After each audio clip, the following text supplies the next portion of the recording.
Hey everyone, welcome to Things Lucy Reads. I'm Luce and this is a book haul. Okay, so this isn't my March book haul.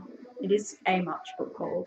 My local indie bookshop closed down today, I think. I don't think they're going to be open tomorrow because the owners are retiring. So for the last month they've had closing down sale. It started off as 30% off and then it was 50% off and today it was 70% off, but I didn't go there today because I had all the books that I wanted already. Okay, so the first lot of books I'm going to show you are the ones that I got for 30% off. Okay, so the first one I have is Flying Too High by Kerry Greenwood, which is the second Franny Fisher mystery book, and I've also got Death by Water. This is, I think this might be the 8th. I'm not sure what number this one is. I read them out of order anyway. And then I have Baby Cakes, Significant Others, and Shore of You by Armistead Maupin. These are books 4, 5, and 6 of the Tales of the City series.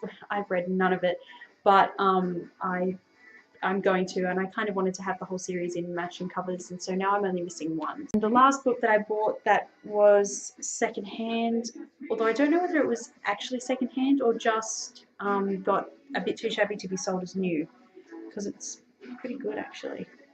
Anyway, it's A Concise Chinese English Dictionary for Lovers by a Chinese author whose name I don't know how to pronounce. Yeah, it sounds pretty interesting. I have one of her other books, but I haven't read it before, and I thought that I would pick it up because I do want to read more authors of colour. So yeah. And in the new section, for 30% off, I also got Ancillary Justice by Anne Leckie, which I've been hearing amazing things about all over BookTube, and it just sounds absolutely fascinating. So yeah, I decided to pick it up, and when I got home and opened it, I realised that just randomly it has a signed book plate, so that's pretty cool. And I also have Curtsies and Conspiracies and Waistcoats and Weaponry. These are the second and third books of the Parasol Protectorate series by Gail Carriger. And the last book that I got for 30% off is Red Seas Under Red Skies by Scott Lynch, which is the second in the Gentleman Bastard series, sequel to The Lies of Locke Lamora. Okay, so I got all of those for 30% off, and then I went back again to get some books that were 50% off. Again, these are in order of secondhand books first and then new ones. The first book I have is The Body Finder by Kimberly Durkin, which I picked up for $3 secondhand. I think it was Squidgen Books, do a review of this whole series, and she really enjoyed it and made it sound really interesting. And so I thought I would give it a chance. I will put a link to the review that she did down below, and you can check it out if you like. I picked up The Artemis Fowl Files by Ian Colfer or Yoan. This is the only Artemis Fowl book that I read. I read it when I was a lot younger, and I actually really enjoyed it. I have the first one in the series, but I just haven't picked it up. And yeah, I've been kind of eyeing this off for ages because I did really enjoy it, and I've been wanting to pick it up and read it again, but I just never did, and I decided that I would since it was on sale. It's a little bit awkward because this is actually like series novellas, which I didn't realize at the time, but I don't think I actually was lost or anything. The next books I have are the second and third books in the first Del Toro Quest series by Emily Rodda. I've got The Lake of Tears and City of the Rats. I got the first one from Bookmooch and read it and kind of enjoyed it. I kind of sort of forget what happens now, but everyone seems to really love this series, and I never read it when I was a child, and so I thought I'd give it a go. And then the next book I have, again, I'm not sure if it's actually secondhand or if it was just shop soiled. Anyway, it's Adele by Emma Tennant, which is a pastiche novel for Jane Eyre about Adele, which is the girl who Jane is the governess for. Anyway, yeah, I really love Jane Eyre. It's one of my favourite books. So yeah, I thought this might be interesting. And then I have The Newspaper of Claremont Street by Elizabeth Jolley. I'm not actually sure what this is about, but the book by Elizabeth Jolley that I have read, I really enjoyed. And so ever since then, I've been kind of picking up her books when I see them, because yeah, I enjoy her writing. And then for $2, I got The Mammoth Book of Fantasy, which is edited by Mike Ashley.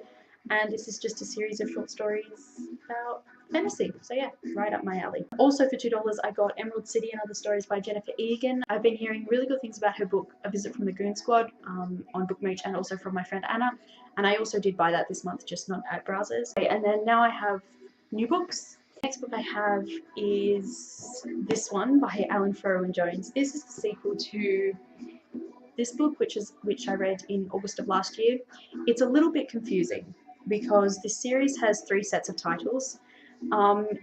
In Australia, the series is called Destiny's Path, and each of the books has been named after the gods that are, mentioned in the story. So the first one is Rhiannon of the Spring, the second one is Govannon of the Wood, and then there's Merian of the Stones and Caradoc of the North Wind. You'd think that was pretty straightforward, but then there is also a set of editions of the books where the series is called Warrior Princess.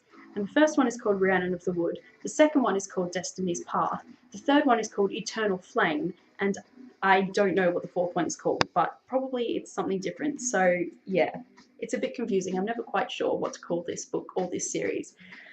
But anyway, I gave the first one 3 stars, I think. I wasn't that blown away about it, but I thought that maybe the character development that I thought was lacking in the first book might be present in the rest of the series. I've got The Castlemaine Murders by Kerry Greenwood, which is another Franny Fisher novel. I don't know what number this one is either. I got Finnegan of the Rock by Melina Marchetta.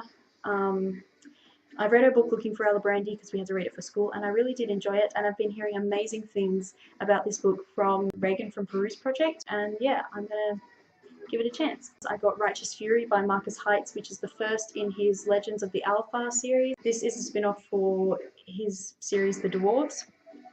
I've read the first one and I really enjoyed it. I talked about it in my February wrap-up, I think. Yeah, so I thought this would be also a really interesting read, and yeah, I can't wait to finish The Dwarves and get to this one. I got The King of Elfland's Daughter by Lord Dunsany. This is an interesting book. It's a high fantasy. It was written in 1924, and it's about a human warrior falling in love with an elf princess, like Aragorn and Arwen, except it predates Lord of the Rings. So I thought maybe this would have been one of Tolkien's inspirations, maybe, and even if not, it's a part of the high fantasy canon of Western literature. So yeah, it will be an interesting read from every standpoint, no matter what. And then I have Oranges Are Not the Only Fruit by Jeanette Winterson, which is a lesbian classic, which I've never read.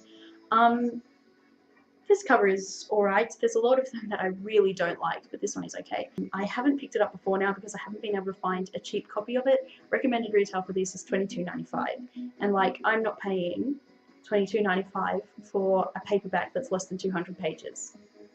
It's just not happening.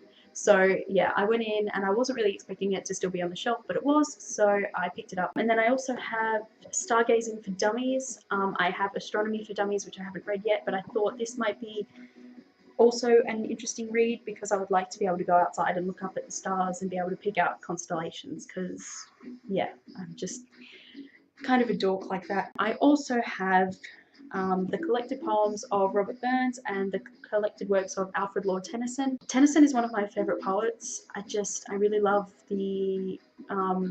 the way he expresses himself and the structure of his poems and the rhyming structure, and I have a book of his poems, except it's like 120 years old and kind of fragile, and I don't like actually handling it that much, so I picked up this paperback copy that I can just read and take with me places, and yeah.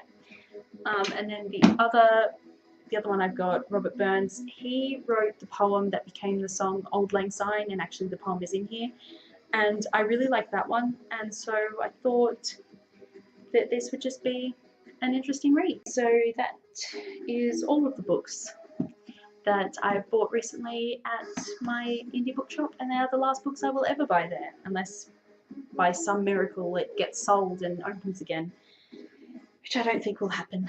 So yeah, it's a bit sad because it's the end of an era and I can't go there anymore, and it's been my happy place for a long time, but so yeah, that's it for this video, and I will see you when I see you. Bye everyone.